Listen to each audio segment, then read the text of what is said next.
Salut, je suis Mitokarp Béa, je suis musicienne, poète et performeuse et je suis là pour l'émission Art en live.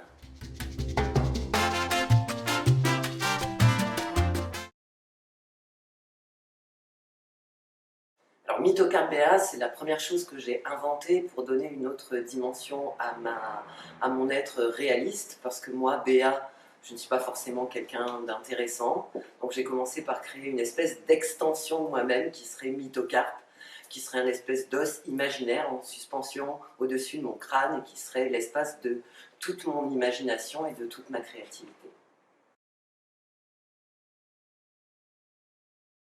Mes inspirations, elles sont multiples. Généralement, je suis plus inspirée par des médiums qui ne sont pas les miens, comme les arts plastiques par exemple, l'éclatement de la peinture dans l'espace, l'installation, la danse, beaucoup la performance.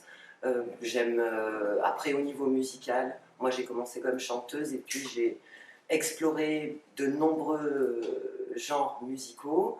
Et je me suis spécialisée à un moment donné, un peu par le mouvement de la vie, on va dire, dans les musiques afro-cubaines. Mais j'ai été chanteuse et percussionniste de salsa pendant une bonne dizaine d'années. C'est une musique qui m'a beaucoup happée, forcément, puisque j'aime la danse, le rythme, etc. Donc c'est très emprunté dans ce que je peux écrire et dans ce que je peux composer. Et après, sinon, les influences, elles sont multiples, puisque j'étudie un peu la musique comme on étudierait un peu une science. Qu'est-ce qui m'émeut et qui me fait vibrer? Essayer de trouver la façon de-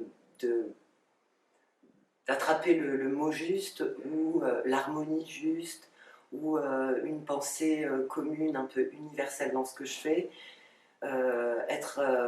faire de moi et de ce que je fais une sorte d'objet de projection où l'autre pourrait se reconnaître.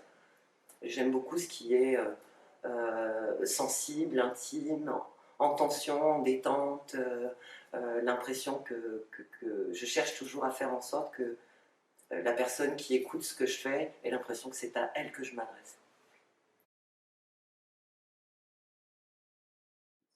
Alors l'association Temps Sonore, bah, c'est pas que moi, c'est moi et mon médium et c'est Cécile Renon qui est cachée de l'autre côté de la caméra et qui est céramiste. Alors nous on s'est rencontrés et on s'est surtout rapprochés au moment du confinement parce qu'on a eu, on s'est reconnus à ce moment-là et on s'est dit mais il faut qu'on se mette au travail.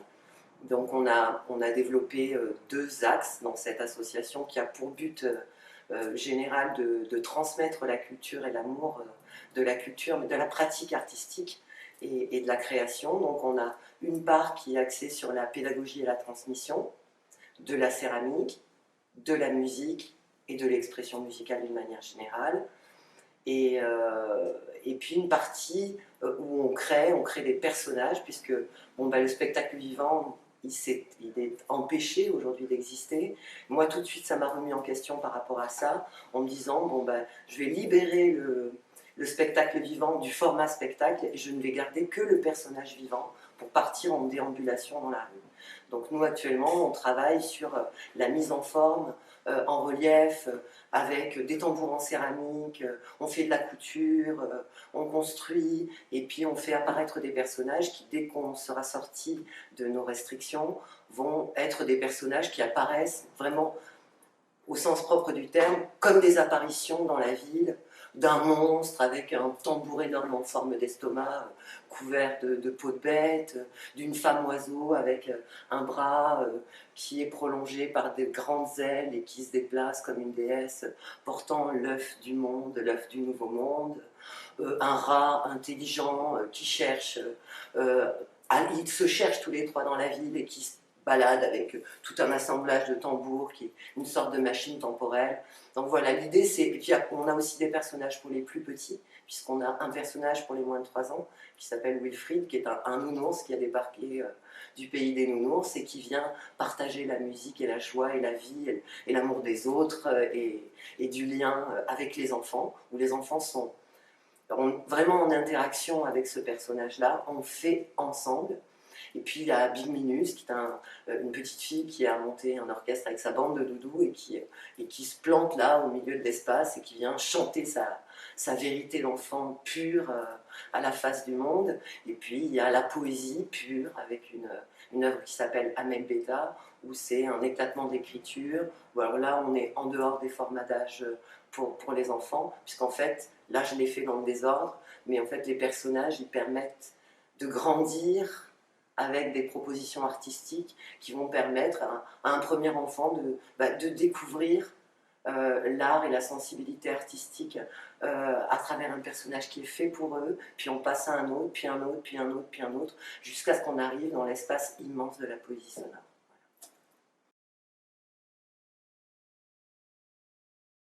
Ce qui m'a amené à travailler avec les enfants, c'est d'avoir écrit un spectacle qui maintenant va être transformé et devient une déambulation qui s'appelait à l'époque 3 airs et le royaume-maître. Et donc j'ai quitté Paris à l'époque, j'ai écrit pendant 3 ans ce spectacle, je l'ai travaillé, c'était une espèce de road trip qui durait 45 minutes, 25 personnages, c'était hyper rapide et c'était une quête, une espèce de course folle. Donc j'ai monté ce spectacle-là, je l'ai joué en rue, je suis allée jusqu'à Aurillac, j'ai joué à Aurillac et à la fin du festival d'Aurillac, j'ai fait comme une espèce de dépressurisation de la cabine et je me suis dit mais c'est super, tu es allé au bout de ta création mais tu as oublié de te demander à qui tu avais envie de t'adresser, à qui s'adresse ce spectacle. Et je me suis dit mais en fait je crois que je voudrais qu'il s'adresse à des enfants. Et comme moi je suis très un peu scientifique dans mon approche créative, je me suis dit si tu veux t'adresser à des enfants, il faut les connaître. Et il a suffi que j'ai eu cette idée, et j'ai eu l'opportunité d'aller travailler avec des enfants. Et en fait, avec les enfants, on s'est rencontrés. Et j'ai rencontré la joie, le bonheur que c'est pour moi de travailler avec des enfants.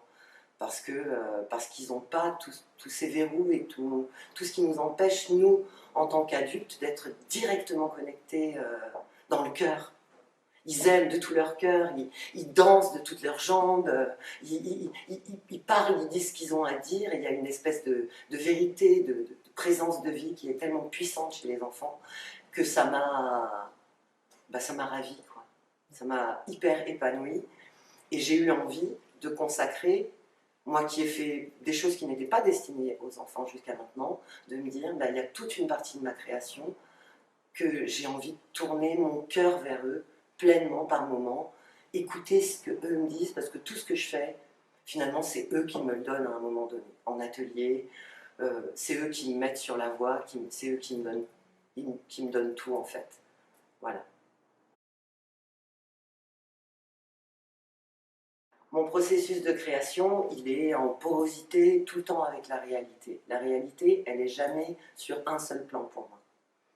Il y a ce que, même quand je parle avec quelqu'un, je reçois ce qui se passe à ce moment-là, plus toutes les pistes imaginaires que ça déclenche à l'intérieur de ma tête, tout ce que je peux projeter, extrapoler, métaphoriser dans ma tête. En fait, je suis constamment voilà, dans cette porosité avec le réel, parce que la poésie, elle est là, elle est partout autour de nous, et c'est juste un état d'être, en fait, où on est en ouverture avec la dimension poétique, humaine, sensible, vibrante de la vie, où on reste hermétique par rapport à ça. Pour moi, être artiste, c'est ça, c'est être poreux, c'est être traversé tout le temps.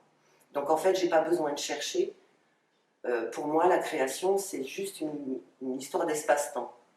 Je tire une carte, je dois écrire une histoire, je prends un cahier, un stylo, et j'écris. Voilà, je me laisse traverser par ce qui se passe.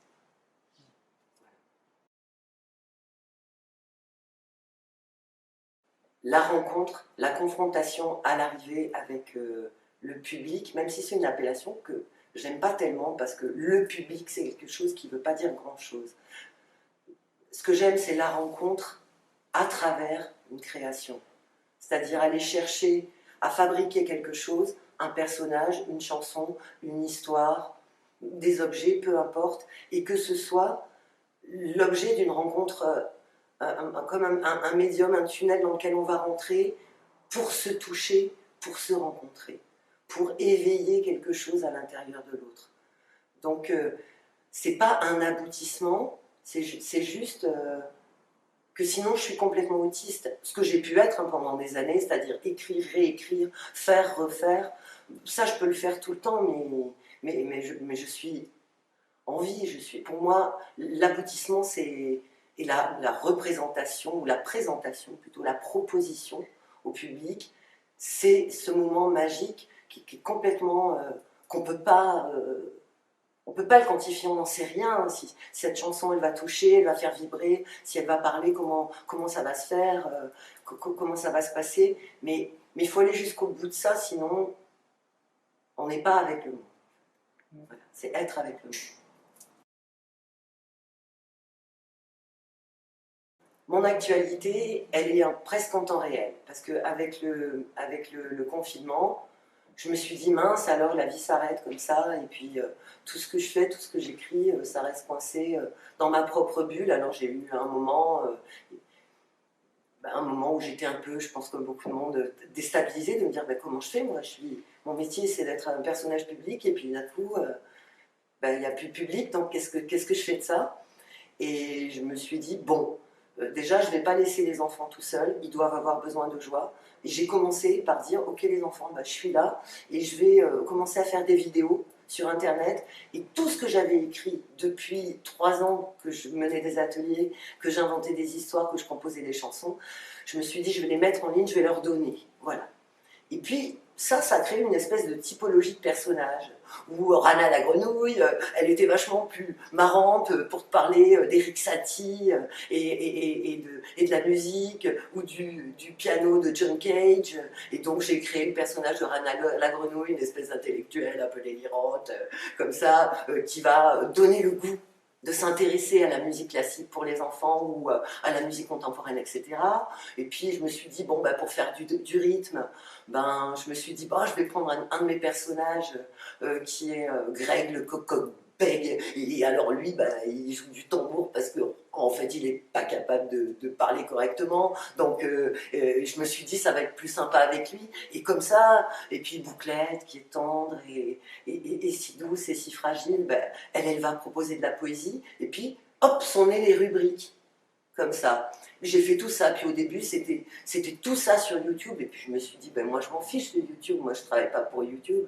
Donc j'ai pris un site internet et j'en ai fait une plateforme pour les enfants. Voilà. Et donc ce site internet, c'est là qu'on peut retrouver, c'est la caverne d'Ali Baba. Donc là-dedans, si tu as à partir de 3 ans, tu peux aller écouter une histoire, des chansons, tu peux acheter un album, tu peux trouver des jeux, tu peux visiter le laboratoire où chaque semaine il y a des choses à voir avec les nouvelles créations qu'on fait avec Cécile. C'est des vidéos, c'est des photos, c'est les rubriques de Salut les moustiques. Et puis, parce qu'au départ, Salut les moustiques, ce que maintenant c'est devenu un programme pour les enfants, au départ c'était une aventure à vélo. Je partais sur mon vélo et puis sur le chemin je composais des chansons, des histoires et puis je mettais ça sur les réseaux sociaux. Donc en fait j'ai structuré tout ça et j'ai fait une espèce de grande boîte qui est notre grand laboratoire en temps réel avec Cécile, temps sonore, tout ça. Puis on est beaucoup aidé par la MJC du Pont des Demoiselles, puisque c'est là qu'on intervient et qu'on a nos ateliers, où on a l'atelier, on a le four, on a de la place, on a des gens qui nous aident et qui nous aiment et qui nous encouragent dans ce qu'on fait. Et voilà, c'est tout ça. C'est tout ça. Donc si on veut retrouver les choses, on les trouve sur tempsonore.com. Et puis aussi, on peut me rencontrer dans la rue, bientôt, dehors. Voilà, dehors. L'idée, c'est d'avoir rendez-vous dehors avec les enfants et vraiment de se rencontrer.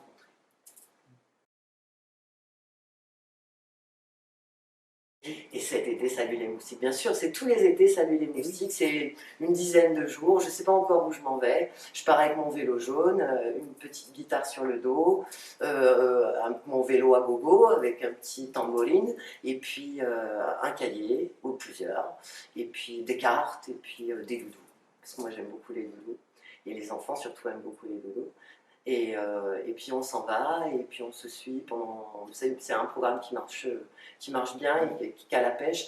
Et puis c'est ça, c'est la spontanéité. C'est sortir de ce rapport, nous les artistes, nous créons et nous sommes en représentation et je suis là sur la scène et j'ai toute votre attention, mais c'est de dire non en fait, on est tous sur le même sol et l'art il est là pour qu'on se rencontre vraiment. Et moi la rue c'est quelque chose qui m'anime énormément parce que dans un regard, échanger avec un enfant, avec un adulte, peu importe, c'est là que l'art vient faire vraiment son œuvre. Et puis après et c'est vrai que c'est une part que les gens aiment dans Salut les moustiques. Là où j'ai le plus de vues, le plus de réactions sur les réseaux et tout ça, c'est quand je crève 15 fois dans la journée, quand je sais pas où je vais dormir, quand je suis crevée.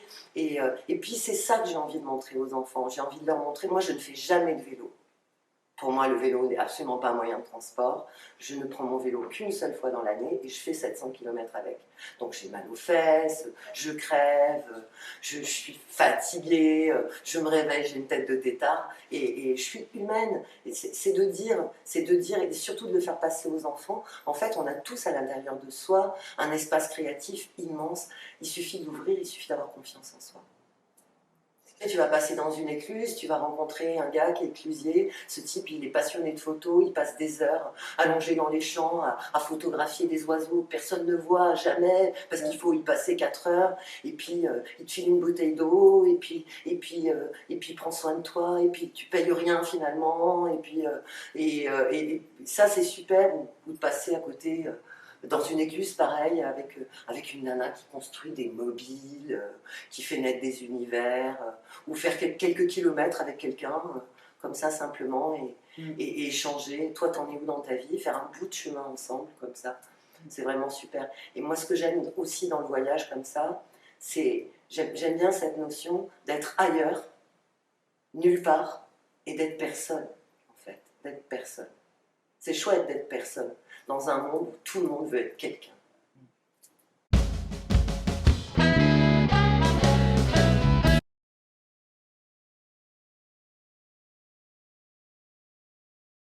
Si j'étais un lieu à Toulouse, le canal du Midi.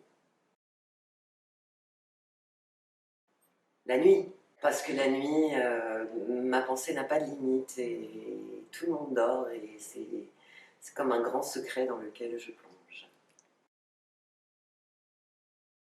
Une chanson de mon album qui s'appelle Je t'aime d'amour. Les courgettes à la vapeur. Saturne parce que ça tourne. Prévert peut-être. Je suis ce que je suis, n'en demandez pas plus.